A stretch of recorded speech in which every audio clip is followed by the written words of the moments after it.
പൗലോസ്ലിഹ റോമാക്കാർക്ക് എഴുതിയ ലേഖനം 1-ാം അധ്യായം 21 മുതലുള്ള തിരുവചനങ്ങൾ.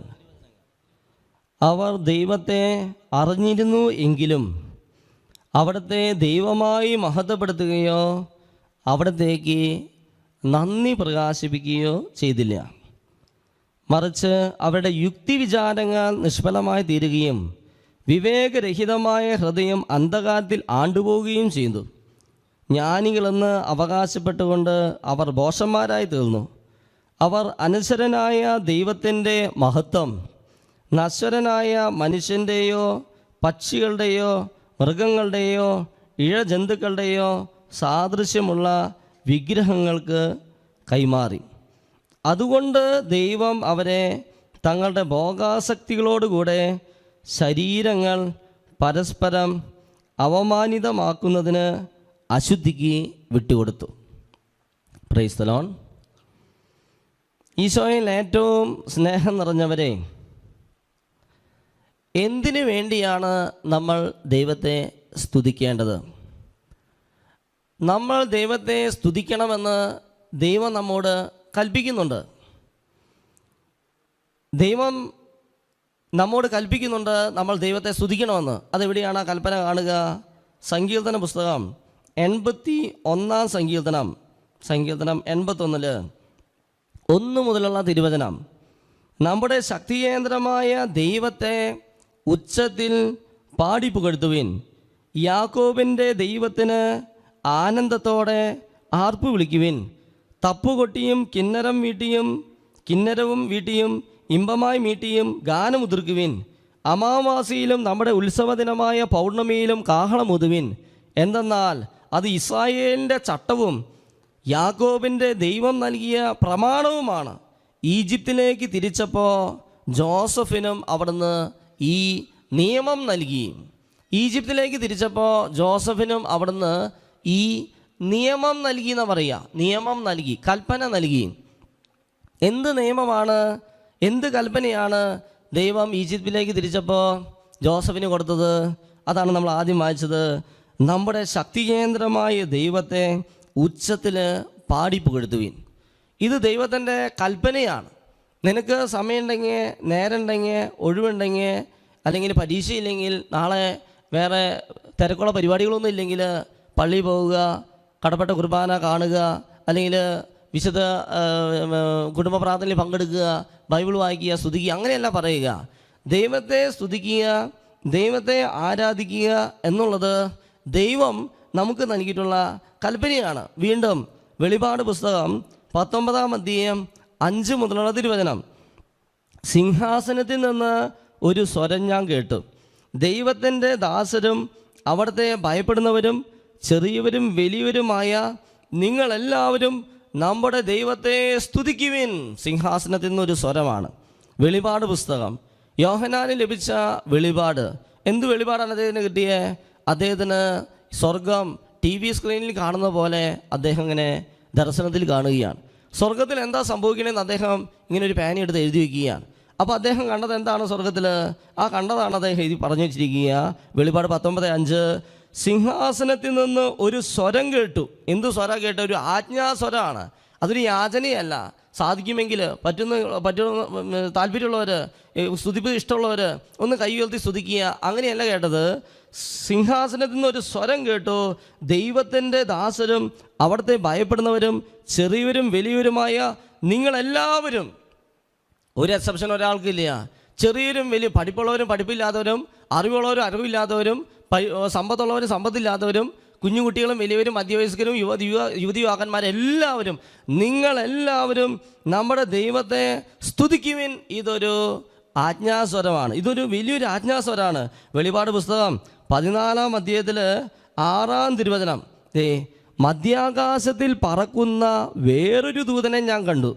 ഭൂമിയിലുള്ളവരോടും സകല ജനതകളോടും ഗോത്രങ്ങളോടും ഭാഷകളോടും രാജ്യങ്ങളോടും വിളംബരം ചെയ്യാനുള്ള ഒരു സനാതന സുവിശേഷം അവൻ്റെ പക്കലുണ്ട്.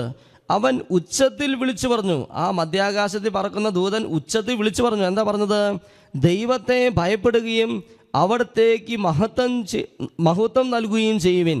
എന്തെന്നാൽ അവിടുത്തെ വിധിയുടെ സമയം വന്നു കഴിഞ്ഞു. ആകാശത്തെയും ഭൂമിയെയും സമുദ്രത്തെയും നീരുറവകളെയും സൃഷ്ടിച്ചവനെ ആരാധിക്കുവിൻ. കണ്ടോ, ഇതാണ് സ്വരം. മധ്യാകാശത്തിൽ പറക്കുന്ന ആ ദൂതൻ എന്താ പറഞ്ഞത്? അദ്ദേഹം പറയാ, ദൈവത്തെ ഭയപ്പെടുകയും അവിടത്തേക്ക് മഹത്വം നൽകുകയും ചെയ്യുവിൻ. എന്തെന്നാൽ അവിടുത്തെ വിധിയുടെ സമയം വന്നു കഴിഞ്ഞു. ആകാശത്തെയും ഭൂമിയെയും സമുദ്രത്തെയും നീരുറവകളെയും സൃഷ്ടിച്ചവനെ ആരാധിക്കുവിൻ. ഇത് സ്വർഗത്തിലെ വലിയൊരു ആജ്ഞാസ്വരമാണ്. സ്വർഗത്തിലെ സ്വർഗദൂതന്മാരെല്ലാവരും, വിശുദ്ധരെല്ലാവരും സ്വർഗവാസികളെല്ലാവരും എന്താ ചെയ്യുന്നത്? അവർ ചെയ്യുന്നത് മുഴുവനും ദൈവസ്തുതിപ്പാണ്. അതുകൊണ്ടാണ് ഇങ്ങനെ പറയുക, നമ്മുടെ ഈ ലോകത്തെ പ്രാർത്ഥനകളെല്ലാം, ഈ ജപമാല ഉൾപ്പെടെ നമ്മുടെ എല്ലാ പ്രാർത്ഥനകളും നമ്മൾ മരിക്കുന്നതോടുകൂടി അവസാനിക്കും. എന്നാൽ മരണത്തിന് ശേഷം നിലനിൽക്കുന്ന ഒരു പ്രാർത്ഥനയാണ്, ഒരേ ഒരു പ്രാർത്ഥനയാണ് സ്തുതിപ്പ്, ദൈവത്തെ സ്തുതിക്കുക. അതുകൊണ്ടാണ് നമ്മൾ ജപമാലയിൽ ഓരോ രഹസ്യം കഴിയുമ്പോൾ ദൈവത്തെ സ്തുതിക്കണം എന്ന് പറയുമ്പോൾ അത് നിങ്ങൾ സീരിയസ് ആയിട്ട് എടുത്ത് എല്ലാവരും ദൈവത്തെ സ്തുതിക്കണം. ജപമാല ചെല്ലുക, സ്തുതിക്കുക. ഓരോ രഹസ്യം കഴിയുക, സ്തുതിക്കുക. അല്ലെങ്കിൽ നിങ്ങൾ ഏത് പ്രാർത്ഥനയും ചെല്ലുന്നേ, ആ പ്രാർത്ഥന ഇപ്പോൾ കുരിശിൻ്റെ വഴി ചെല്ലി കഴിയുമ്പോൾ സ്തുതിക്കുക. സ്തുതിപ്പ് നമ്മുടെ ജീവിതത്തിൻ്റെ ഒരു അവിഭാജ്യ ഘടകമായി നിങ്ങൾ കരുതണം. ഇപ്പം ഈ ശുശ്രൂഷയിൽ പങ്കെടുക്കുമ്പോൾ തന്നെ ഇവിടെ അച്ഛൻ സ്തുതിക്കുന്നു, ശുശ്രൂഷയിൽ സ്തുതിക്കുന്നു. അങ്ങനെ സ്തുതിപ്പ് കാണുമ്പോൾ അതിൻ്റെ അവജ്ഞയോടെ നോക്കുന്ന മക്കൾ ഒരു പക്ഷേ ഈ വീഡിയോ കണ്ടുകൊണ്ടിരിക്കുന്നുണ്ട്. അങ്ങനെ സ്തുതിക്കുന്ന സമയത്ത് അവർ മിണ്ടില്ല. ജപമാല ചെല്ലും, പിന്നെ ആ സ്തുതിക്കുന്ന സമയത്ത് അവർ ഇങ്ങനെ മിണ്ടാതിരിക്കും. പിന്നെ അടുത്ത രഹസ്യം വരുമ്പോൾ ജപമാല ചെല്ലും. കാരണം അവർക്ക് ഈ സ്തുതിപ്പ് ഇഷ്ടമില്ല, ഹല്ലേലൂയ എന്ന് പറയുന്നത് ഇഷ്ടമില്ല, ശിരിരിനെ ഭാഷാവത്തിൽ സ്തുതിക്കുന്നത് ഇഷ്ടമില്ല. ഇങ്ങനെ സ്തുതിപ്പിനോട് അവജ്ഞയുള്ള, സ്തുതിപ്പിനെ നിന്ദിക്കുന്ന മക്കളുണ്ട്. അവരെ കർത്താവ് കണ്ടുകൊണ്ടിരിക്കുകയാണ്, അവരെ കർത്താവ് നോക്കിക്കൊണ്ടിരിക്കുകയാണ്. എന്താ ഈ മകൾ എന്നെ ഒന്നും സ്തുതിക്കാതെ? എന്താ ഈ മകനൊന്ന് എന്നെ ഒന്ന് സ്തുതിക്കാൻ ഇവൾക്ക് തോന്നുന്നില്ലേ, എന്നെ ഒന്ന് സ്തുതിച്ച് പ്രാർത്ഥിക്കാൻ? ഇത് സ്വർഗത്തിലെ വലിയൊരു ആജ്ഞയാണ്, നീ ദൈവത്തെ സ്തുതിക്കണം. അങ്ങനെ സ്തുതിക്കാനുള്ള ആജ്ഞ കിട്ടിയപ്പോൾ എന്താ വേണ്ടത്? വെളിപാട് 19:6 പിന്നെ വലിയ ജനക്കൂട്ടത്തിൻ്റെയും പെരുവെള്ളത്തിൻ്റെയും ഗംഭീരമായ ഇടിമുഴക്കത്തിൻ്റെയും ശബ്ദം പോലെ ഒരു സ്വരം ഞാൻ കേട്ടു. ഹല്ലേലൂയ, സർവശക്തനും നമ്മുടെ ദൈവമായ കർത്താവ് വാഴുന്നു. അപ്പോൾ സ്വർഗത്തിൽ വലിയൊരു സ്വരം, വലിയ ജനക്കൂട്ടത്തിൻ്റെയും പെരുവെള്ളത്തിൻ്റെയും ഗംഭീരമായ ഇടിമുഴക്കത്തിൻ്റെ ശബ്ദം പോലൊരു സ്വരമാണ്. കണ്ടോ, സ്വർഗവാസികൾ മുഴുവനും ശബ്ദമുയർത്തി. അവർ സൈലൻ്റ് ആയിട്ടല്ല ദൈവത്തെ സ്തുതിച്ചത്. അവർ കോമൺ പ്രാർത്ഥനകളൊക്കെ നമ്മൾ ഉച്ചത്തിൽ ചൊല്ലേണ്ട പ്രാർത്ഥന നമുക്കറിയാം. നമ്മുടെ കുടുംബ പ്രാർത്ഥന നമ്മൾ എങ്ങനെയാണ് ചൊല്ലേണ്ടത്? ഉച്ചത്തിൽ പ്രാർത്ഥിക്കണം, മൗനമായിട്ടല്ല പ്രാർത്ഥിക്കുക. നമ്മൾ കോമൺ ആയിട്ടുള്ള നമ്മുടെ വിശുദ്ധ കുർബാന എങ്ങനെയാണ്? ഉച്ചത്തിൽ നമ്മൾ പ്രാർത്ഥിക്കണം. അങ്ങനെ കോമൺ പ്രയേഴ്സ് എല്ലാം നമ്മൾ ഉച്ചത്തിൽ ചൊല്ലണം. അങ്ങനെ ഉച്ചത്തിൽ ചൊല്ലണം ദൈവം ആഗ്രഹിക്കുന്നുണ്ട്. അപ്പോൾ സ്വർഗവാസികൾ മുഴുവനും ഉച്ചത്തിൽ ദൈവത്തെ ഹല്ലേലൂയ പറഞ്ഞ് സ്തുതിക്കുകയാണ്. അപ്പോൾ അവർ സ്തുതിക്കാൻ ഉപയോഗിച്ച പദം ഏതാണ്? ഹല്ലേലൂയ, സർവശക്തനും നമ്മുടെ ദൈവമായ കർത്താവ് വാഴുന്നു. കണ്ടോ, അപ്പോൾ കർത്താവിനെ സ്തുതിക്കുക എന്നുള്ളത് ദൈവം നമുക്ക് തന്ന കൽപ്പനയാണ്. ദൈവത്തിൻ്റെ കൽപ്പനയാണ് നമ്മൾ ദൈവത്തെ സ്തുതിക്കണം. നമുക്ക് കടപ്പാടുണ്ട്. അതുകൊണ്ടല്ലേ ഞായറാഴ്ച ദിവസം കടമുള്ള ദിവസമാണ്. ഇങ്ങനെ ദൈവത്തെ സ്തുതിക്കുക എന്ന് പറയുമ്പോൾ ഈ ടോക്ക് കേട്ടുകൊണ്ടിരിക്കുന്ന ചിലരിങ്ങനെ ചിന്തിക്കും, ദൈവത്തെ സ്തുതിക്കാൻ എനിക്ക് കാരണം വേണ്ടേ? എനിക്കൊരു കാരണമില്ലല്ലോ ദൈവത്തെ സ്തുതിക്കാനായിട്ട്. എനിക്ക് എന്തെങ്കിലും ദൈവം ചെയ്ത്, എൻ്റെ വിവാഹ തടസ്സോ, ജോലി തടസ്സോ, യാത്രാ തടസ്സോ, പഠന മേഖല തടസ്സോ, അല്ലെങ്കിൽ കുടുംബത്തിൽ എന്തെങ്കിലും ഒരു അനുഗ്രഹം കിട്ടിയിട്ടല്ലേ ഞാൻ ദൈവത്തെ സ്തുതിക്കുക? എന്തെങ്കിലും ഒരു കാരണം, ദൈവത്തിന് നന്ദി പറയാൻ ഒരു കാരണമില്ല. ദൈവം എനിക്ക് ഇത് എൻ്റെ ജീവിതത്തിൽ ഒന്നും തന്നിട്ടില്ല. അപ്പോൾ അതുകൊണ്ട് എൻ്റെ പ്രിയ സഹോദരങ്ങളെ, ഇപ്പം നമ്മൾ ചിന്തിക്കുന്നത് ഇങ്ങനെ, നമ്മൾ പലരും ഇങ്ങനെ ചിന്തിക്കുക, എനിക്കൊരു കാരണമില്ല. അതുകൊണ്ട് എൻ്റെ പ്രിയ സഹോദരങ്ങളെ, തെറ്റായ ബോധ്യങ്ങൾ മാറ്റുക. എന്തിനു വേണ്ടി നമ്മൾ ദൈവത്തെ സ്തുതിക്കണം? എന്തിനു വേണ്ടിയിട്ടാണ് നമ്മൾ ദൈവത്തെ സ്തുതിക്കണമെന്നാണ് ബൈബിൾ നമ്മെ പഠിപ്പിക്കുന്നത്. അതാണ് നമ്മൾ ഇന്ന് വായിച്ച കേട്ട വചനഭാഗം നമുക്ക് അതിനുള്ള ഉത്തരം തരികയാണ്. അവർ ദൈവത്തെ അറിഞ്ഞിരുന്നുവെങ്കിലും അവിടുത്തെ ദൈവമായി മഹത്വപ്പെടുത്തുകയോ അവിടത്തേക്ക് നന്ദി പ്രകാശിപ്പിക്കുകയോ ചെയ്തില്ല. കണ്ടോ, അവർ ദൈവത്തെ അറിഞ്ഞിരുന്നു എങ്കിലും ദൈവത്തെ ദൈവമായി മഹത്വപ്പെടുത്തിയില്ല. അവർ ദൈവത്തെ അറിഞ്ഞിരുന്നുവെങ്കിലും അവർ ദൈവം തന്ന നന്മകൾക്ക് ദൈവത്തിന് നന്ദി പറഞ്ഞില്ല. അങ്ങനെയല്ല എഴുതി വച്ചിരിക്കുന്നത്. മറിച്ച് എന്താ, അവർ ദൈവത്തെ അറിഞ്ഞിട്ടും ദൈവത്തെ ദൈവമായി മഹത്വപ്പെടുത്തിയില്ല. അതുകൊണ്ട് എൻ്റെ പ്രിയ സഹോദരനെ മനസ്സിലാക്കുക, നമ്മൾ ദൈവത്തെ സ്തുതിക്കാൻ കടപ്പെട്ടിരിക്കുന്നു. എന്തുകൊണ്ട്? ദൈവം ദൈവമായതുകൊണ്ട് നമ്മൾ ദൈവത്തെ സ്തുതിക്കണം. Praise the Lord. നമ്മൾ ദൈവത്തെ സ്തുതിക്കാനുള്ള കാരണം ഇതാണ്. ദൈവത്തിൽ നിന്ന് എന്തെങ്കിലും അനുഗ്രഹം ഇങ്ങോട്ട് കിട്ടാൻ വേണ്ടിയിട്ടല്ല നമ്മൾ ദൈവത്തെ സ്തുതിക്കേണ്ടത്. അല്ലെങ്കിൽ ദൈവത്തിൽ നിന്ന് എന്തെങ്കിലും അനുഗ്രഹം കിട്ടിയതിൻ്റെ പേരിലല്ല ഞാൻ ദൈവത്തെ സ്തുതിക്കേണ്ടത്. ശരിക്കും സ്തുതിപ്പിൻ്റെ പ്രചോദനം എന്താണ്? സ്തുതിപ്പിൻ്റെ പ്രചോദനം, നിനക്ക് ദൈവം കുറേ അനുഗ്രഹം തന്നിട്ടുണ്ട്, അതിനോർത്ത് ദൈവത്തെ സ്തുതിക്കലാണോ സ്തുതിപ്പിൻ്റെ യഥാർത്ഥ പ്രചോദനം? അല്ല. എന്താണ് സ്തുതിപ്പിൻ്റെ സ്പിരിറ്റ്? സ്തുതിപ്പിൻ്റെ സ്പിരിറ്റ് എന്ന് വെച്ചിട്ടുണ്ടെങ്കിൽ എന്തെങ്കിലും ദൈവത്തിന് അനുഗ്രഹം കിട്ടാനായിട്ട് പുറപ്പാട് പുസ്തകം 23-ാം അധ്യായത്തിൽ 25-ാം തിരുവചനം, പുറപ്പാട് 23-25 നമ്മൾ വായിക്കുന്നുണ്ട്, നിന്റെ ദൈവമായ കർത്താവിനെ നീ ആരാധിക്കണം, അപ്പോൾ ഞാൻ നിങ്ങളുടെ ഭക്ഷ്യവും പാനീയവും ആശീർവദിക്കും. കണ്ടോ, സാമ്പത്തിക മേഖല കർത്താവ് അനുഗ്രഹിക്കും.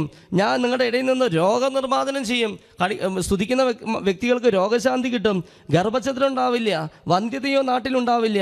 നിനക്ക് ഞാൻ ദീർഘായുസ് തരും. കണ്ടോ, സ്തുതിക്കുന്ന വ്യക്തികൾക്ക് സാമ്പത്തിക മേഖലയിൽ വളർച്ച, രോഗശാന്തി, ഗർഭഛിദ്രം ഉണ്ടാവില്ല, വന്ധ്യത ഉണ്ടാവില്ല, ദീർഘായുസ് കിട്ടും, ഒത്തിരിയേറെ അനുഗ്രഹങ്ങളും കിട്ടും. അങ്ങനെ അനുഗ്രഹം കിട്ടാൻ വേണ്ടിയിട്ടാണോ ശരിക്കും നമ്മൾ ദൈവത്തെ സ്തുതിക്കേണ്ടത്? അല്ല. എന്തെങ്കിലും ദൈവത്തിന് അനുഗ്രഹം കിട്ടി അതിൻ്റെ പേരിലാണോ ഞാൻ ദൈവത്തെ സ്തുതിക്കേണ്ടത്? അല്ല. മറിച്ച് എന്തിനു വേണ്ടിയിട്ടാണ്? ബൈബിൾ എന്താ പറയുക? ബൈബിൾ പറയുന്നത് നമ്മൾ ദൈവത്തെ സ്തുതിക്കേണ്ടത് ദൈവമായതുകൊണ്ട് ദൈവത്തെ സ്തുതിക്കണം. അവർ ദൈവത്തെ അറിഞ്ഞിരുന്നുവെങ്കിലും അവർ ദൈവത്തെ ദൈവമായി മഹത്വപ്പെടുത്തിയില്ല എന്ന് പറയാം. അതല്ലേ ജോബിൻ്റെ പുസ്തകത്തിൽ കാണുക. ജോബ് എന്താ ചെയ്തത്? ജോബിൻ്റെ അവസ്ഥ നമുക്കറിയാം. ജോബ് വലിയൊരു സമ്പന്നനായിരുന്നു. ഒരു ദിവസം കൊണ്ട് അദ്ദേഹത്തിൻ്റെ സമ്പത്ത് മുഴുവൻ നഷ്ടപ്പെട്ടു, അദ്ദേഹത്തിൻ്റെ മക്കൾ മുഴുവൻ നഷ്ടപ്പെട്ടു, അങ്ങനെ അദ്ദേഹത്തിൻ്റെ കന്നുകാലികൾ മുഴുവൻ നഷ്ടപ്പെട്ടു. അങ്ങനെ അദ്ദേഹത്തിൻ്റെ ശരീരം മൊത്തം ഈ ചൊറിച്ചിലും കടിയും ഇങ്ങനെ ത്വക്കുരോഗം കൊണ്ട് നിറഞ്ഞു. അങ്ങനെ അദ്ദേഹം ഇങ്ങനെ ചുരണ്ടിക്കൊണ്ടിരിക്കുകയാണ്. അങ്ങനെ ചുരണ്ടിക്കൊണ്ടിരിക്കുന്ന സമയത്ത് അദ്ദേഹത്തിൻ്റെ ജോബ് ചാരത്തിലിരുന്ന് ഓട്ട് കഷ്ണം കൊണ്ട് ശരീരം ചുരണ്ടിക്കൊണ്ടിരുന്നു. അപ്പോൾ അവൻ്റെ ഭാര്യ വന്ന് പറഞ്ഞു, ഇനിയും ദൈവഭക്തി ഉറച്ചു നിൽക്കുന്നുവോ? ദൈവത്തെ ശപിച്ചിട്ട് മരിക്കുക. അവൻ്റെ ഭാര്യ പറയുകയാണ്. പലപ്പോഴും നമ്മൾ ജോബിൻ്റെ ഭാര്യയെ പോലെയാണ്. ജോബിൻ്റെ ഭാര്യയുടെ പ്രത്യേകത എന്താണ്? അനുഗ്രഹം വരുമ്പോൾ, ദൈവത്തിൽ നിന്ന് നന്മ വരുമ്പോൾ ദൈവത്തെ സ്തുതിക്കുക, ദൈവത്തിൽ നിന്ന് നന്മ വരാതിരിക്കുമ്പോൾ, അനുഗ്രഹം കിട്ടാതിരിക്കുമ്പോൾ ദൈവത്തെ ശപിക്കുക. അല്ലെങ്കിൽ ജോബിൻ്റെ ഭാര്യയുടെ പ്രത്യേകത എന്താണ്? ദൈവത്തിൽ നിന്ന് അനുഗ്രഹം കിട്ടാൻ വേണ്ടി ദൈവത്തെ സ്തുതിക്കുക, അല്ലെങ്കിൽ കിട്ടുന്നില്ലെങ്കിൽ ദൈവത്തെ സ്തുതിക്കാതിരിക്കുക, കിട്ടേണ്ട ആവശ്യമില്ലെങ്കിൽ ദൈവത്തെ സ്തുതിക്കാതിരിക്കുക. കണ്ടോ, ഇതാണോ സ്തുതിപ്പിൻ്റെ പ്രചോദനം? എന്നാൽ ജോബിൻ്റെ പ്രത്യേകത എന്താ? അപ്പോൾ ജോബ് പറഞ്ഞ മറുപടി എന്താ? ജോബ് പറഞ്ഞു, ജോബിൻ്റെ പുസ്തകം 2:10, ജോബ് ഭാര്യയോട് പറഞ്ഞു, ഭോഷത്വം പറയുന്നവോ? ഇത് ഭോഷത്താണ്. എന്ത് ഭോഷത്വം? അനുഗ്രഹം കിട്ടാൻ വേണ്ടി ദൈവത്തെ സ്തുതിക്കുന്നത് ഒരു ഭോഷത്താണ്. അനുഗ്രഹം കിട്ടിയതിൻ്റെ പേരിൽ ദൈവത്തെ സ്തുതിക്കുന്ന ഒരു സ്വഭാവമാണോ നിൻ്റെ? അതൊരു ഭോഷത്താണ്. ഭോഷത്വം പറയുന്നോ? ചോദിക്കുകയാണ് ജോബ്. എൻ്റെ ജോബ് പറഞ്ഞു, ഭോഷത്വം പറയുന്നുവോ? ദൈവകരങ്ങളിൽ നിന്ന് നന്മ സ്വീകരിച്ച നാം തിന്മ സ്വീകരിക്കാൻ മടിക്കുകയോ? ഈ കാര്യങ്ങളിലൊന്നും ജോബ് നാവുകൊണ്ട് പാപം ചെയ്തില്ല. കണ്ടോ, അദ്ദേഹം നാവുകൊണ്ട്, അത് നാവ് കർത്താവിനെ സ്തുതിക്കാനുള്ളതാണ്. മനസ്സിലായി? നാവ് കൊണ്ടുള്ള പാപങ്ങൾ കുറയണമെങ്കിൽ നമ്മൾ ചെയ്യേണ്ടത് എന്താണെന്നറിയോ? നമ്മൾ നാവുകൊണ്ട് ദൈവത്തെ സ്തുതിക്കണം. ബഹുമാനപ്പെട്ട CJ വർഗീസൻ അച്ഛൻ്റെ ഒരു പുസ്തകം വായിച്ചപ്പോൾ അതിലെഴുതി, അച്ഛൻ്റെ അനുഭവം എഴുതി വെച്ചിരിക്കുന്നത്, നമ്മളെപ്പോഴും ദൈവത്തെ സ്തുതിച്ചുകൊണ്ടിരുന്നാൽ നാവ് കൊണ്ടുള്ള പാപങ്ങൾ കുറയുമെന്ന്. അച്ഛൻ്റെ അനുഭവമല്ല, അനേകായിരങ്ങളുടെ അനുഭവമാണ്. നമ്മൾ ദൈവത്തെ എപ്പോഴും ഇങ്ങനെ ഹല്ലേലൂയ പറഞ്ഞ് സ്തുതിക്കുക. നീ നാവ് കൊണ്ട് ചെയ്യുന്ന പാപങ്ങൾ കുറയും. യാക്കോബിൻ്റെ ലേഖനം 3-ാം അധ്യായത്തിൽ പറയുന്നുണ്ടല്ലോ നാവിൻ്റെ ദുരുപയോഗം. അവിടെ യാക്കോബ് എന്താ പറയുക? സംസാരത്തിൽ തെറ്റുപറ്റാത്ത ഏവനും പൂർണ്ണനാണ്. അപ്പോൾ എന്തുകൊണ്ടാണ് നമുക്ക് തെറ്റുപറ്റുന്നത്? നമ്മൾ സ്തുതിക്കാത്തത് കൊണ്ടാണ്. അപ്പം നാവ് കൊണ്ട് ദൈവത്തെ സ്തുതിക്കുക. ജോബ് എന്താ ചെയ്തത്? ജോബ് പറയുകയാണ്, ജോബിൻ്റെ പുസ്തകം 1-ാം അധ്യായം 21-ാം തിരുവചനം, സാഷ്ടാംഗം വീണു നമസ്കരിച്ചുകൊണ്ട് ജോബ് പറഞ്ഞു, അമ്മയുടെ ഉദരത്തിൽ നിന്ന് നഗ്നനായി ഞാൻ വന്നു, നഗ്നനായി തന്നെ ഞാൻ പിൻവാങ്ങും. കർത്താവ് തന്നു, കർത്താവ് എടുത്തു, കർത്താവിൻ്റെ നാമം മഹത്വപ്പെടട്ടെ. ഇതുകൊണ്ടൊന്നും ജോബ് പാപം ചെയ്യുകയോ ദൈവത്തെ പഴിക്കുകയോ ചെയ്തില്ല. ജോബ് നാവ് കൊണ്ട് ദൈവത്തെ പഴിച്ചില്ല എന്ന് മാത്രമല്ല, ജോബ് സ്തുതിക്കുകയാണ്. ദൈവം തന്നു, ദൈവം എടുത്തു, ദൈവത്തിൻ്റെ നാമം മഹത്വപ്പെടട്ടെ. കണ്ടോ, തകർച്ചയിൽ ദൈവത്തെ സ്തുതിക്കുക, വളർച്ചയിൽ ദൈവത്തെ സ്തുതിക്കുക. സന്തോഷം വന്നാലും ദുഃഖം വന്നാലും എപ്പോഴും നിന്റെ ഹൃദയം ദൈവത്തെ സ്തുതിക്കണം. അതല്ലേ ഹബക്കുക്ക് പ്രവാചകന്റെ പുസ്തകം 3-ാം അധ്യായം 17-ാം തിരുവചനം, ഹബക്കുക്ക് 3:17, അത്തിവൃക്ഷം പൂക്കുന്നില്ലെങ്കിലും മുന്തിരിയിലെ ഫലങ്ങളില്ലെങ്കിലും ഒലിവ് മരത്തിൽ കായ്കൾ ഇല്ലാതായാലും വയലുകളിൽ ധാന്യം വിളയുന്നില്ലെങ്കിലും ആട്ടിൻകൂട്ടം ആലയിൽ അറ്റുപോയാലും കന്നുകാലികൾ തൊഴുത്തിൽ ഇല്ലാതായാലും ഞാൻ എൻ്റെ കർത്താവിൽ സന്തോഷിക്കും, എൻ്റെ രക്ഷകനായ ദൈവത്തിൽ ആനന്ദിക്കും. കർത്താവായ ദൈവമാണ് എൻ്റെ ബലം. കണ്ടോ, ഞാൻ എന്തെങ്കിലും കർത്താവിൽ നിന്ന് കിട്ടിയതിൻ്റെ പേരിലാണോ ഞാൻ ദൈവത്തെ സ്തുതിക്കുന്നത്? അല്ല. ഞാൻ എന്തെങ്കിലും ഇതേ ഈ 30 ദിവസത്തെ ജപമാലയിൽ പങ്കെടുത്ത് സ്തുതിച്ചു കഴിഞ്ഞാൽ എന്തെങ്കിലും ദൈവത്തിൽ നിന്ന് കിട്ടുമെന്ന് പ്രതീക്ഷിച്ചിട്ടാണോ നീ ദൈവത്തെ സ്തുതിക്കുന്നത്? അതല്ല അതിൻ്റെ പ്രചോദനം. ശരിക്കും ദൈവമായതുകൊണ്ട് ദൈവത്തെ സ്തുതിക്കുക. ദൈവം നിനക്ക് എന്തെങ്കിലും തന്നാലും തന്നില്ലെങ്കിലും നിൻ്റെ നാവ് എപ്പോഴും ജോബിനെ പോലെ എപ്പോഴും ഈ കാര്യങ്ങളൊന്നും ജോബ് നാവുകൊണ്ട് പ്രഭാഷകൻ്റെ പുസ്തകത്തിൽ അവസാന അധ്യായത്തിൽ പറയാണ്, കർത്താവ് എനിക്കൊരു നാവ് നൽകി, ഈ നാവ് ഉപയോഗിച്ച് ഞാൻ എൻ്റെ കർത്താവിനെ പ്രകീർത്തിക്കും. കുറ്റം പറയല്ല ചെയ്യുക, പ്രകീർത്തിക്കും. ആത്മീയ മേഖലയിൽ ശുശ്രൂഷ ചെയ്യുന്ന മക്കൾക്ക് പോലും ഇങ്ങനൊരു തെറ്റായ ചിന്തയുണ്ട്. എന്ത്?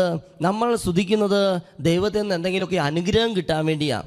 നമ്മൾ സ്തുതിക്കുന്നത് എന്തിനു വേണ്ടി? പരിശുദ്ധാത്മാഭിഷേകം കിട്ടാൻ വേണ്ടി സ്തുതിക്കുക, അല്ലെങ്കിൽ വിടുതൽ കിട്ടാൻ വേണ്ടി സ്തുതിക്കുക, രോഗശാന്തി കിട്ടാൻ വേണ്ടി സ്തുതിക്കുക, ബന്ധനം അഴിയാൻ വേണ്ടി സ്തുതിക്കുക. തീർച്ചയായിട്ടും അതെല്ലാം വേണം, അതൊക്കെ സംഭവിക്കുന്നുണ്ട്. സ്തുതിക്കുമ്പോൾ ഇതെല്ലാം സംഭവിക്കും. പക്ഷെ അതിന് വേണ്ടിയിട്ടാണോ നീ സ്തുതിക്കുന്നത്? അതല്ല യഥാർത്ഥ പ്രചോദനം. നീ സ്തുതിക്കേണ്ടത് ദൈവമായതുകൊണ്ട് അവർ ദൈവത്തെ അറിഞ്ഞിരുന്നുവെങ്കിലും ദൈവത്തെ ദൈവമായി മഹത്വപ്പെടുത്തിയില്ല. കണ്ടോ? ന്യൂയോർക്കാണ് അച്ഛൻ്റെ കൂടെ ഉണ്ടായിരുന്ന ഒരു ശുശ്രൂഷൻ. എനിക്ക് ഏറ്റവും ഇഷ്ടപ്പെട്ട ഒരു മകനാണ് അദ്ദേഹം ഈ സ്തുതിപ്പിൻ്റെ അച്ഛൻ ഇത്രമാത്രം സ്തുതിപ്പിനെ സ്നേഹിക്കാനും സ്തുതിപ്പിൻ്റെ എൻ്റെ ധ്യാനത്തിലൊക്കെ സ്തുതിപ്പിനെ പറ്റി ശക്തമായി പറയാനൊരു പ്രചോദനം ഇദ്ദേഹത്തിൻ്റെ പ്രചോദനമാണ്. ഇദ്ദേഹമാണ് എന്നെ ആ ബോധ്യത്തിലേക്ക് വളർത്തിയത്. അപ്പോൾ ആദ്യകാലങ്ങളിൽ ഈ വചന ശുശ്രൂഷ ധ്യാനങ്ങളുടെയൊക്കെ ആദ്യ നാളുകളിൽ അദ്ദേഹത്തിൻ്റെ ശക്തമായ പ്രചോദനവും പ്രോത്സാഹനവും മധ്യസ്ഥ പ്രാർത്ഥനയും ശക്തമായി അത്രമാത്രം വരദാനങ്ങളുള്ള ഒരു സഹോദരൻ. അദ്ദേഹം ഞാൻ ഓർക്കുകയാണ്, അദ്ദേഹത്തിൻ്റെ ഒരു സംഭവം ഞാൻ പറയാൻ ആഗ്രഹിക്കുക. അദ്ദേഹം ഇന്ന് മരിച്ചുപോയി. പക്ഷേ അദ്ദേഹത്തെ വലിയ നന്ദിയോടെ ഓർത്തിട്ടാണ് അച്ഛൻ ഇത് നിങ്ങളോട് പങ്കുവെക്കുക. അദ്ദേഹത്തിൻ്റെ ഒരു കുറവല്ല അച്ഛൻ പറയുക, പക്ഷെ പലർക്കും പറ്റുന്നൊരു തെറ്റ് അച്ഛൻ ഒന്ന് ചൂണ്ടിക്കാണിക്കുകയാണ്. ഒരിക്കൽ ഒരു ക്രിസ്മസ് ദിവസം ഡിസംബർ 25, അങ്ങനെ ക്രിസ്മസ് കഴിഞ്ഞ് പിറ്റേ ദിവസം ഡിസംബർ 26 ഒരു എൽറുഹ ധ്യാനം നടക്കുകയാണ്. എൽറുഹ ധ്യാനം 3 ദിവസത്തെ യൂത്തിനുള്ള ധ്യാനം ഒരു ധ്യാന കേന്ദ്രത്തിൽ വെച്ച് നടക്കുമ്പോൾ ഈ ധ്യാനത്തിന് സഹായിക്കാൻ എൻ്റെ കൂടെ എപ്പോഴും ഈ സഹോദരനുണ്ട്. ഈ സഹോദരൻ അന്ന് രാവിലെ അവിടെ എത്തി. അങ്ങനെ അദ്ദേഹം അവിടെ എത്തിയപ്പോൾ എന്നോട് പറഞ്ഞു, എനിക്ക് അച്ഛനോട് ഒരു കാര്യം പറയാനുണ്ടെന്ന് പറഞ്ഞ് ഏകദേശം 60-65 വയസ്സുള്ള മകൻ എന്നെ കൂട്ടി ഒരു ഒഴിഞ്ഞ റൂമിലേക്ക് എന്നെ കൊണ്ടുപോയി. അപ്പോൾ എന്താണാവോ ഇദ്ദേഹം എന്തോ പറയാണെന്ന് പറഞ്ഞ് കൊണ്ടുപോവുകയാണ്. അപ്പോൾ അദ്ദേഹം അവിടെ ചെന്നപ്പോൾ അദ്ദേഹം എന്നോട് പറഞ്ഞു, അച്ഛാ എനിക്ക് ക്യാൻസറാണെന്ന് പറഞ്ഞ് ഇദ്ദേഹം അവിടെ വാവിട്ട് കരഞ്ഞ് എൻ്റെ തോളിൽ കിടന്ന് കരഞ്ഞത് ഞാൻ ഓർക്കുകയാണ്. അദ്ദേഹം വാവിട്ടൊരു കൊച്ചു കുഞ്ഞിനെ പോലെ എൻ്റെ തോളിൽ കിടന്ന്, അച്ഛാ എനിക്ക് ക്യാൻസറാണ്, ഇത്രാമത്തെ സ്റ്റേജാണ്, ഇനി പ്രത്യേകിച്ച് ഒന്നും ചെയ്യാനില്ലാത്തൊരു അവസ്ഥയാണെന്ന് പറഞ്ഞു. അപ്പോൾ കുറേ കാലമായി ഇദ്ദേഹത്തിന് ഉദരസംബന്ധമായ ബുദ്ധിമുട്ടുണ്ട്. ഭക്ഷണം കഴിക്കുമ്പോൾ അങ്ങനെ കഴിക്കാൻ തോന്നാത്തൊരവസ്ഥ, വയറ് വീർത്ത് മുട്ടി നിൽക്കുന്ന അവസ്ഥ പലപ്പോഴും എന്നോട് പറഞ്ഞിട്ടുണ്ട്. ഞാനും പ്രാർത്ഥിച്ച് ഞാൻ അപ്പം തന്നെ പറയും, നീ ചേട്ടൻ സഹോദരൻ ഡോക്ടറെ കാണുമെന്ന് പറയെങ്കിൽ അദ്ദേഹം കുഴപ്പമില്ല, അതൊക്കെ വല്ല ഗ്യാസ് ട്രബിൾ ആയിരിക്കും, അങ്ങനെയൊക്കെ ചിന്തിച്ച് അദ്ദേഹം അങ്ങനെ മുന്നോട്ട് പോയി. അങ്ങനെ അവസാനം അദ്ദേഹത്തിന് നിൽക്കകളില്ലാതായപ്പോഴാണ് അദ്ദേഹം പോയി പരിശോധിക്കുക. അങ്ങനെ പരിശോധിക്കാൻ കൊടുത്തു. അതിൻ്റെ റിസൾട്ട് തലേ ദിവസം കിട്ടി. അപ്പോഴാണ് അറിയുക ഇത് കാര്യങ്ങളൊക്കെ കൈവിട്ട് പോയി, അവസാന സ്റ്റേജിലെത്തി, വയറിൻ്റെ ഉള്ള ക്യാൻസർ. ഇദ്ദേഹം ആവിട്ട് കരയുന്ന സമയത്ത് ഞാൻ അദ്ദേഹത്തെ ആശ്വസിപ്പിച്ചുകൊണ്ട് പറഞ്ഞു, ധൈര്യമായിരിക്കുക. ലൂക്ക 1:37 നമ്മളൊക്കെ പ്രാർത്ഥനയിൽ വിശ്വസിക്കുന്നു, യേശുക്രിസ്തു വിശ്വസിക്കുന്നു. എന്തുമാത്രം അത്ഭുതങ്ങളും അടയാളങ്ങളും രോഗശാന്തികളാണ് ഈശോ പ്രവർത്തിച്ചുകൊണ്ടിരിക്കുക. എന്തിനാ അപ്പം ഇങ്ങനെ വിശ്വാസം നഷ്ടപ്പെട്ടു പോയി ഇങ്ങനെയൊക്കെ പോലെ കരയുന്നത്? എന്തിനാ? നമുക്ക് പ്രാർത്ഥിക്കാം. നമ്മുടെ ദൈവം സൗഖ്യം നൽകുന്നൊരു ദൈവമാണ്, വിശ്വസിക്കുക. ചേട്ടൻ തന്നെ എന്തുമാത്രം സന്ദേശങ്ങളും വിളിച്ചു പറയുന്നു. എത്ര പേർക്ക് ചേട്ടനിലൂടെ കർത്താവ് അത്ഭുതങ്ങൾ പ്രവർത്തിച്ചിരിക്കുന്നു, രോഗശാന്തി കിട്ടിയിരിക്കുന്നു. അത്രമാത്രം വരദാനങ്ങളൊരു ശുശ്രൂഷകനെ ഞാൻ ഇതുവരെ കണ്ടിട്ടില്ല. അത്രയും കൃപയുള്ള ഒരു മനുഷ്യൻ, മധ്യസ്ഥ പ്രാർത്ഥന വരമുള്ളൊരു മനുഷ്യൻ, അത്രമാത്രം വരദാനങ്ങൾ. അപ്പം അദ്ദേഹം ഇങ്ങനെ കരയാണ്, പക്ഷേ ഇങ്ങനെ കരഞ്ഞുകൊണ്ടിരിക്കുക. അപ്പം ഞാൻ വന്ന് ആശ്വസിപ്പിക്കാൻ വീണ്ടും ഞാൻ പറഞ്ഞു, ധൈര്യമായിരിക്കുക. ഇത് നമ്മുടെ പ്രാർത്ഥനാ ടീമിനോട് പറയാം, നമ്മുടെ മധ്യസ്ഥ പ്രാർത്ഥനക്കാരോട് പറയാം, നമുക്കെല്ലാവർക്കും പ്രാർത്ഥിക്കാം, ചികിത്സിക്കാം, കർത്താവ് അത് സുഖപ്പെടുത്തും. ഉടനെ ആ മനുഷ്യൻ പറഞ്ഞു, ഇല്ല അച്ഛൻ ഇത് ആരോടും പറയരുത് എന്ന് പറഞ്ഞു. അച്ഛൻ ഇത് ആരോടും പറയരുത്. അപ്പം ഞാൻ പറഞ്ഞു, ഇതിപ്പോൾ പറഞ്ഞുകൊണ്ട് എന്താ കുഴപ്പം? ഒരു രോഗം വന്നു, അതിപ്പോൾ പറഞ്ഞുകൊണ്ട് മറ്റുള്ളവർ അറിഞ്ഞുകൊണ്ട് ഇപ്പോൾ എന്തൊരു കുഴപ്പം? എന്തിനെങ്കിലും മൂടി വയ്ക്കുന്നത്? ആളുകൾക്ക് ചിലൊരു സ്വഭാവം എടുത്ത് ഇങ്ങനെ മൂടി വയ്ക്കുക. ഞാൻ വിചാരിച്ചു അങ്ങനെ ഒരു സ്വഭാവത്തിലായിരിക്കും ഈ ചേട്ടൻ പറയുന്നതെന്ന് കരുതിയേ. ഞാൻ പറഞ്ഞു, ഇതെന്തിനിപ്പോൾ മൂടി വയ്ക്കുന്നത്? ഇപ്പം ഇനി രോഗം വന്നു, നമ്മൾ പ്രാർത്ഥന സഹായം ചോദിക്കേണ്ട, എന്നാലല്ലേ മറ്റുള്ളവർക്ക് ഇത് അറിഞ്ഞാൽ നമുക്ക് വേണ്ടി പ്രാർത്ഥിക്കാൻ സാധിക്കുള്ളൂ. അപ്പോൾ നമ്മൾ പ്രാർത്ഥിക്കുകയല്ലേ, മറ്റുള്ളവർ പറയല്ലേ വേണ്ടേ? പ്രാർത്ഥിക്കുന്നതുകൊണ്ട് പറയണം നമ്മുടെ രോഗപീഠകൾ പ്രാർത്ഥിക്കാനായിട്ട്, സഹായം ചോദിക്കണം. പ്രാർത്ഥനാ സഹായം ചോദിക്കുന്നത് തന്നെ ഒരു പ്രാർത്ഥനയാണ്. ഇതൊക്കെ പറഞ്ഞപ്പോൾ അദ്ദേഹം പറഞ്ഞു, അച്ഛാ, എൻ്റെ രോഗം മറ്റുള്ളവർ അറിഞ്ഞതുകൊണ്ടല്ല എനിക്ക് പ്രശ്നം. ഒരു സംഭവമുണ്ട്. എന്താ സംഭവം? അച്ഛാ, ഞാൻ എൻ്റെ ഇടവകയിലെ പ്രാർത്ഥനാ ഗ്രൂപ്പിൻ്റെ ഒരു പ്രധാന സ്ഥാനത്തിരിക്കുന്ന വ്യക്തിയാണ്. അപ്പോൾ ഈ കഴിഞ്ഞ ദിവസം ക്രിസ്മസ് അല്ലായിരുന്നേ. അപ്പോൾ അതിൻ്റെ തലേ ദിവസം ഒരു ക്രിസ്മസ് ആഘോഷം, മധ്യസ്ഥ പ്രാർത്ഥനാ ഗ്രൂപ്പിൻ്റെ ക്രിസ്മസ് ആഘോഷം നടക്കുകയാണ്. അപ്പോൾ ക്രിസ്മസ് ആഘോഷം നടക്കുന്ന സമയത്ത് എന്നോട് എല്ലാവരും പറഞ്ഞു, ചേട്ടൻ ഒരു സന്ദേശം പറയണം, ക്രിസ്മസിന് സന്ദേശം പറയണം. അപ്പോൾ ഈ ചേട്ടൻ്റെ ഏറ്റവും വലിയ പ്രത്യേകത എന്താ? ഈ ചേട്ടന് ഏറ്റവും ഇഷ്ടപ്പെട്ട ബൈബിളിലെ വിഷയം സ്തുതിപ്പാണ്. സ്തുതിപ്പ്, ദൈവത്തെ സ്തുതിക്കുക. ഇതാണ് അദ്ദേഹം എപ്പോഴും എവിടെയും. ഇപ്പം ഞങ്ങൾ ഒരുമിച്ച് ശുശ്രൂഷ ചെയ്യാൻ പോകുമ്പോഴും കാറിലിരിക്കുമ്പോൾ ഒക്കെ പറയുക, സ്തുതിപ്പ് സ്തുതിപ്പ്. അച്ഛൻ ധ്യാനിപ്പിക്കുമ്പോൾ പറയണം സ്തുതിപ്പ് സ്തുതിപ്പ്. അങ്ങനെ യൂത്തിൻ്റെ എല്ലാ ധ്യാനത്തിലും സ്തുതിപ്പിനെ പറ്റി പറയാത്ത ഒരു ക്ലാസ് പോലും അല്ലെങ്കിൽ ഒരു ധ്യാനം പോലും അച്ഛൻ്റെ ജീവിതത്തിൽ ഉണ്ടായിട്ടില്ല. അത് ഈ സഹോദരനാണ് അതിൻ്റെ പ്രചോദനം. അതിൻ്റെ അനുഭവം ഞാൻ ശരിക്കും അനുഭവിച്ചറിഞ്ഞതുകൊണ്ടാണ് ഞാൻ ഇവിടെയും ആ ഒരു വിഷയം എടുത്തുകൊണ്ടിരിക്കുക. സ്തുതിച്ച് പ്രാർത്ഥിക്കണം. അപ്പോൾ ഈ സഹോദരൻ പറഞ്ഞു, അച്ഛൻ സ്തുതിക്കണം, സ്തുതിക്കുമ്പോഴാണ് രോഗശാന്തി കിട്ടുക. അപ്പം അദ്ദേഹം എപ്പോഴും കോട്ട് ചെയ്യുന്ന 2 വചനം അച്ഛൻ നിങ്ങളോട് പറയാം. ഒന്ന്, പുറപ്പാട് പുസ്തകം 23-ാം അധ്യായം 25-ാം തിരുവചനം. നിങ്ങളുടെ ദൈവമായ കർത്താവിനെ നിങ്ങൾ ആരാധിക്കണം, അപ്പോൾ ഞാൻ നിങ്ങളുടെ ഭക്ഷ്യവും പാനീയവും ആസ്വദിക്കും. നിങ്ങളുടെ ഇടയിൽ നിന്ന് ഞാൻ രോഗനിർമ്മാർജ്ജനം ചെയ്യും. ഗർഭഛിദ്രമോ വന്ധ്യതയോ നാട്ടിൽ ഉണ്ടാവില്ല. നിനക്ക് ഞാൻ ദീർഘായുസ്സ് തരും. ഇതാണ് ആ സഹോദരൻ എപ്പോഴും പറയുന്നൊരു വചനമാണ്. എപ്പോഴും അദ്ദേഹം പറയും, അദ്ദേഹത്തെ എന്തെങ്കിലും ടോക്കിനോ മറ്റോ ചേട്ടാ ഒരു വചന ശുശ്രൂഷ ചെയ്യാൻ പറഞ്ഞു കഴിഞ്ഞാൽ ഉടനെ ആ ചേട്ടൻ പറയുക, ഈ സ്തുതിപ്പിനെ പറ്റി വാതോരാതെ പറയും ചെയ്യും. അതുപോലെ അദ്ദേഹം സ്തുതിക്കും ചെയ്യും. അങ്ങനെയുള്ളൊരു മനുഷ്യൻ. അങ്ങനെ അദ്ദേഹം രണ്ടാമത് പറയുന്നൊരു വചനം 103-ാം സങ്കീർത്തനം 1 മുതലുള്ള തിരുവചനമാണ്. 103-ാം സങ്കീർത്തനം. എൻ്റെ ആത്മാവെ കർത്താവിനെ വാഴ്ത്തുക, എൻ്റെ അന്തരംഗമേ അവിടുത്തെ വിശുദ്ധ നാമത്തെ പുകഴ്ത്തുക. എൻ്റെ ആത്മാവെ കർത്താവിനെ വാഴ്ത്തുക, അവിടുന്ന് നൽകിയ അനുഗ്രഹം ഒന്നും മറക്കരുത്. അവിടുന്ന് നിൻ്റെ അകൃത്യങ്ങൾ ക്ഷമിക്കുന്നു, അവിടുന്ന് നിൻ്റെ രോഗങ്ങൾ സുഖപ്പെടുത്തുന്നു. കേട്ടോ, സ്തുതിക്കുമ്പോൾ കിട്ടുന്ന അനുഗ്രഹങ്ങൾ എന്തൊക്കെയാണ്? സ്തുതിക്കുമ്പോൾ ആ വ്യക്തിയുടെ രോഗം കർത്താവ് സുഖപ്പെടുത്തും. സ്തുതിക്കുമ്പോൾ ആ വ്യക്തിയുടെ പാപം കർത്താവ് ക്ഷമിക്കും. സ്തുതിക്കുമ്പോൾ ആ വ്യക്തിയെ ബന്ധനത്തിൽ നിന്ന് മോചിപ്പിക്കും. സ്തുതിക്കുമ്പോൾ സാമ്പത്തിക മേഖല, ആ വ്യക്തിയുടെ സാമ്പത്തിക മേഖലയിൽ കർത്താവ് ഇടപെടും. സ്തുതിക്കുമ്പോൾ പരിശുദ്ധാത്മാവിന് വലിയ അഭിഷേകം ആ വ്യക്തിക്ക് ലഭിക്കും. ഇങ്ങനെ സ്തുതിക്കുമ്പോൾ കിട്ടുന്ന അനുഗ്രഹങ്ങൾ എണ്ണി എണ്ണി പറഞ്ഞുകൊണ്ട് അതിന് പറ്റിയ വചനങ്ങൾ അദ്ദേഹം കോട്ട് ചെയ്തുകൊണ്ട് അദ്ദേഹം ഇങ്ങനെ അതിശക്തമായ രീതിയിൽ സംസാരിക്കുന്ന ഒരു മകനാണ് എവിടെ പോയാലും. അപ്പോൾ ഇതാ ഈ ക്രിസ്മസിൻ്റെ തലേ ദിവസം സ്വന്തം ഇടവകയിൽ ഒരു മധ്യസ്ഥ പ്രാർത്ഥനാ ഗ്രൂപ്പിന് ഇങ്ങനെ പ്രസംഗം വന്നപ്പോൾ ഇദ്ദേഹം ക്രിസ്മസിൻ്റെ സന്ദേശം ഇത് തന്നെയാണ്: സ്തുതിച്ച് പ്രാർത്ഥിക്കുക, ദൈവത്തെ സ്തുതിക്കുക, മാലാഖമാരെ പോലെ സ്തുതിക്കുക. അപ്പോൾ നിൻ്റെ രോഗം സുഖപ്പെടും, നിൻ്റെ സാമ്പത്തിക മേഖലയിൽ കർത്താവ് ഇടപെടും, നിൻ്റെ ഗർഭചിത്രം മറ്റോ അത് അസ്വസ്ഥത ഉണ്ടാവില്ല, നിനക്ക് പരിശുദ്ധാത്മാവ് അഭിഷേകം കിട്ടും, നിനക്ക് ബന്ധനങ്ങളിൽ നിന്ന് വിടുതൽ കിട്ടും. ഇങ്ങനെ അദ്ദേഹം ഘോരമായി അദ്ദേഹം അങ്ങനെ ക്രിസ്മസിൻ്റെ തലേദിവസം പ്രസംഗിച്ചു. അങ്ങനെ പ്രസംഗിച്ച് വന്ന വ്യക്തി പിറ്റേ ദിവസം ഹോസ്പിറ്റലിൽ നിന്ന് ഇദ്ദേഹത്തിൻ്റെ ബ്ലഡും മറ്റു കാര്യങ്ങളും പരിശോധനയ്ക്ക് അയച്ചിട്ടുണ്ട്. അത് കിട്ടിയിട്ടുണ്ടായിരുന്നില്ല. അത് ഈ പ്രസംഗത്തിൻ്റെ പിറ്റേ ദിവസമാണ് ഇത് കിട്ടുക. ഇത് കിട്ടുമ്പോൾ സ്തുതിക്കുന്ന വ്യക്തികൾക്ക് രോഗം വരില്ല എന്ന് പ്രസംഗിച്ച അതേ വ്യക്തിക്ക് തന്നെയാണ് ഏറ്റവും വലിയൊരു മാരക രോഗം ബാധിച്ചിരിക്കുകയാണ്. കണ്ടോ, സ്തുതിക്കുന്നവർക്ക് ഇതൊന്നും വരില്ല, സ്തുതിക്കുന്നവർക്ക് ഗർഭഛിദ്രം ഉണ്ടാവില്ല, സ്തുതിക്കുന്നവർക്ക് രോഗപീഠകൾ ഉണ്ടാവില്ല, ഇനി രോഗം വന്നാൽ തന്നെ കർത്താവ് സുഖപ്പെടുത്തും, സ്തുതിക്കുന്നവർക്ക് കടബാധ്യത ഉണ്ടാവില്ല, സ്തുതിക്കുന്നവർക്ക് ബന്ധനങ്ങൾ ഉണ്ടാവില്ല. ഇങ്ങനെ പറഞ്ഞ വ്യക്തിക്ക് തന്നെയാണ് ഇത് ഏറ്റവും വലിയൊരു അവസ്ഥ വന്നിരിക്കുക.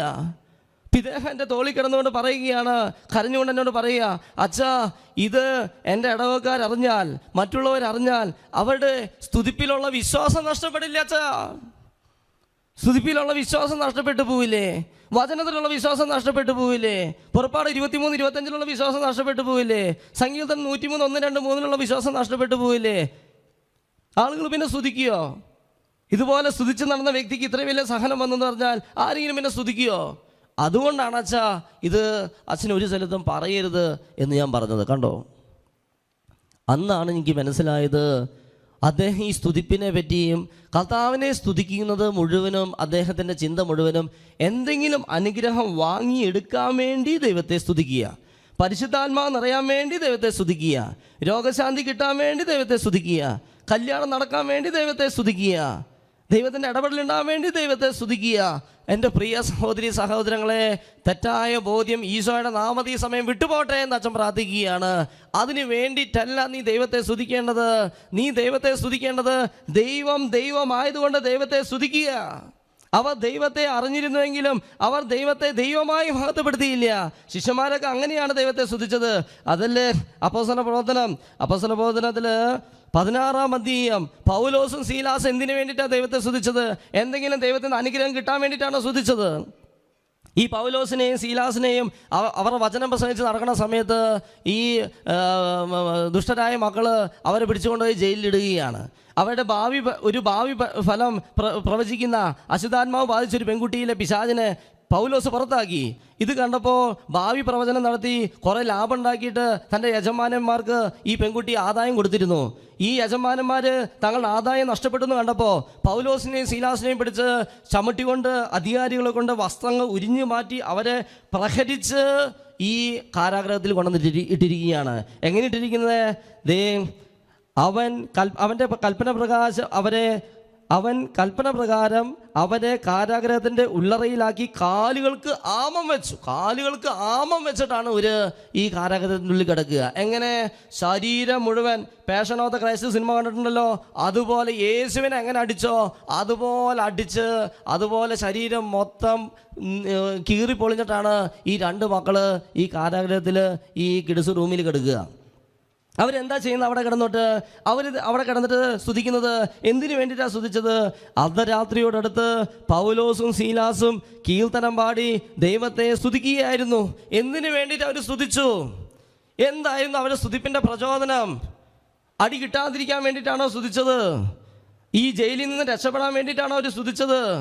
അല്ലെങ്കിൽ എന്തെങ്കിലും തടസ്സങ്ങൾ മാറാൻ വേണ്ടിയിട്ടാണോ സ്തുതിച്ചത്? അവരെന്തിനു വേണ്ടിയിട്ട് സ്തുതിച്ചു? അവർക്ക് കാരണമില്ല. അവർ ദൈവത്തെ സ്തുതിച്ചത് എന്തിനു വേണ്ടിയിട്ടായിരിക്കും? തീർച്ചയായിട്ടും ദൈവമായതുകൊണ്ട് ദൈവത്തെ സ്തുതിക്കുകയാണ്. അവർ ദൈവത്തെ അറിഞ്ഞതുകൊണ്ട് ദൈവത്തെ ദൈവമായി മഹത്വപ്പെടുത്തുകയാണ്. എന്തെങ്കിലും വാങ്ങിയെടുക്കാനല്ല. ഈ കാരാഗ്രഹത്തിൽ നിന്ന് രക്ഷപ്പെടാൻ വേണ്ടിയിട്ടല്ല അവർ ദൈവത്തെ സ്തുതിച്ചത്. ഈ സഹനം മാറിപ്പോകാൻ വേണ്ടിയിട്ടല്ല അവർ ദൈവത്തെ സ്തുതിച്ചത്. ഇനി അടി കിട്ടാതിരിക്കാൻ വേണ്ടിയിട്ടല്ല അവർ ദൈവത്തെ സ്തുതിച്ചത്. അവർ കൂടുതൽ പരിശുദ്ധാത്മ അഭിഷേകം കിട്ടാൻ വേണ്ടിയിട്ടല്ല അവർ സ്തുതിച്ചത്. അവർ ദൈവത്തെ സ്തുതിക്കുക അവരുടെ ഒരു രീതിയാണ്, അതവരുടെ കടപ്പാടാണ്, അതവരുടെ ഒരു കടമയാണ്. യേശു എന്തിനു വേണ്ടിയിട്ടാണ് ദൈവത്തെ സ്തുതിച്ചത്? ലൂക്കായുടെ സുവിശേഷത്തിൽ 22-ാം അധ്യായത്തിൽ എഴുതി വെച്ചിരിക്കുകയാണ്. ലൂക്ക 22 പുതിയ ഉടമ്പടി. താൻ മരിക്കാൻ പോകുന്നതിന് മുമ്പ് അവൻ അവരോട് പറഞ്ഞു, പീഡ അനുഭവിക്കുന്നതിന് മുമ്പ് നിങ്ങളോട് കൂടെ ഈ പെസഹ ഭക്ഷിക്കാൻ ഞാൻ അത്യധികം ആഗ്രഹിച്ചു. ഞാൻ നിങ്ങളോട് പറയുന്നു, ദൈവരാജ്യത്തിൽ പൂർത്തിയാകുന്നത് വരെ ഞാൻ ഇനി ഭക്ഷിക്കുകയില്ല. അവൻ പാനപാത്രം എടുത്ത് കൃതജ്ഞതാ സ്തോത്രം ചെയ്തു. ഈ പാനപാത്രം എടുത്ത് സ്തോത്രം ചെയ്ത് വാഴ്ത്തി അവർക്ക് കൊടുത്തു. വീണ്ടും അപ്പം എടുത്ത് കൃതജ്ഞതാ സ്തോത്രം ചെയ്ത് മുറിച്ച് അവർക്ക് കൊടുത്തു. ഈ കൃതജ്ഞതാ സ്തോത്രം ചെയ്യുന്നത്? താൻ ഒറ്റിക്കൊടുക്കപ്പെട്ട രാത്രിയിലാണ് ഈശോ ചെയ്തത്. നോർത്തേൻ, താൻ ഒറ്റിക്കൊടുക്കപ്പെട്ട രാത്രിയിൽ യേശു ചെയ്തത് എന്താ? കൃതജ്ഞതാ സ്തോത്രം ചെയ്യുകയാണ് ചെയ്തത്. അല്ലാതെ ദൈവത്തെ കുറ്റപ്പെടുത്തുകയോ പിതാവിനെ നിന്ദിക്കുകയോ പിതാവിനെ മർദ്ദലിച്ചിരിക്കുകയോ അല്ലെങ്കിൽ ഇങ്ങനെ പിറുപിറുപ്പ് പറയുകയല്ല ചെയ്തത്. ഇങ്ങനെയാ വചനം എഴുതി വെച്ചിരിക്കുക. മർക്കോസിൻ്റെ സുവിശേഷത്തിൽ എഴുതി വെച്ചിരിക്കുക 14-ാം അധ്യായത്തിൽ. സ്തോത്രഗീതം ആലപിച്ചതിന് ശേഷം അവൻ ഒലിവുമലയ്ക്ക് പോയി എന്ന് പറയുക. സ്തോത്രഗീതം ആലപിച്ചതിന് ശേഷം എന്തിനാ പോണേ? കുരിശിൽ കയറാൻ പോവുകയാണ്. സ്തോത്രഗീതം ആലപിച്ചതിന് ശേഷമാണ് അവൻ യേശു കുരിശിലേക്ക് കയറാനായിട്ട് പോവുക. ഈശോ അത് അറിഞ്ഞിട്ടാണ് ഈ കുരിശ് സ്വീകരിക്കുക. കണ്ടോ? സഹനങ്ങളെ സന്തോഷത്തോടെ, സ്തുതിപ്പോടെ, നന്ദിയോടെ കർത്താവ് എന്തിനു വേണ്ടി പിതാവിനെ സ്തുതിച്ചു? പൗലോസും സീലാസും എന്തിനു വേണ്ടി ദൈവത്തെ സ്തുതിച്ചു? ജോബ് എന്തിനു വേണ്ടി ദൈവത്തെ സ്തുതിച്ചു? ദാനിയേലിന്റെ പുസ്തകത്തിൽ 3 യുവാക്കന്മാരുണ്ട്. അവരെന്തിനു വേണ്ടി ദൈവത്തെ സ്തുതിച്ചു? തീച്ചുളയിൽ കിടന്നുകൊണ്ട് അവർ ദൈവത്തെ സ്തുതിച്ചത് അവർ ദൈവത്തെ ദൈവമായി ആരാധിക്കുകയാണ്. ദാനിയേൽ പ്രവാചകന്റെ പുസ്തകം 3-ാം അധ്യായത്തിൽ അവർ ദൈവത്തിന് കീർത്തനം ആലപിച്ചുകൊണ്ട് ദൈവത്തെ സ്തുതിച്ചുകൊണ്ടും തീജാലകളുടെ മധ്യത്തിലൂടെ നടന്നു. അസിറിയ എഴുന്നേറ്റ് നിന്ന് പ്രാർത്ഥിച്ചു. അഗ്നിയുടെ മധ്യത്തിൽ അവൻ്റെ അധരങ്ങൾ കർത്താവിനെ കർത്താവിനെ പുകഴ്ത്തി. അഗ്നിയുടെ മധ്യത്തിൽ അവരുടെ അധരങ്ങൾ കർത്താവിനെ പുകഴ്ത്തുകയാണ്. അവർ പറഞ്ഞത് ഇങ്ങനെയാണ് രാജാവിനോട്, നബൂഖദ്നേസർ രാജാവിനോട്, ഈ ശദ്രാക്ക്, മെഷാക്ക്, അബദ്നെഗോ എന്നു പേരുള്ള 3 പേര് പറഞ്ഞത് ഇങ്ങനെയാണ്: രാജാവേ, ഞങ്ങൾ സേവിക്കുന്ന ഞങ്ങളുടെ ദൈവം എരിയുന്ന തീച്ചുളയിൽ നിന്ന് ഞങ്ങളെ രക്ഷിക്കാൻ കഴിവുള്ളവനാണ്. അവിടുന്ന് ഞങ്ങളെ നിന്റെ കയ്യിൽ നിന്ന് മോചിപ്പിക്കും.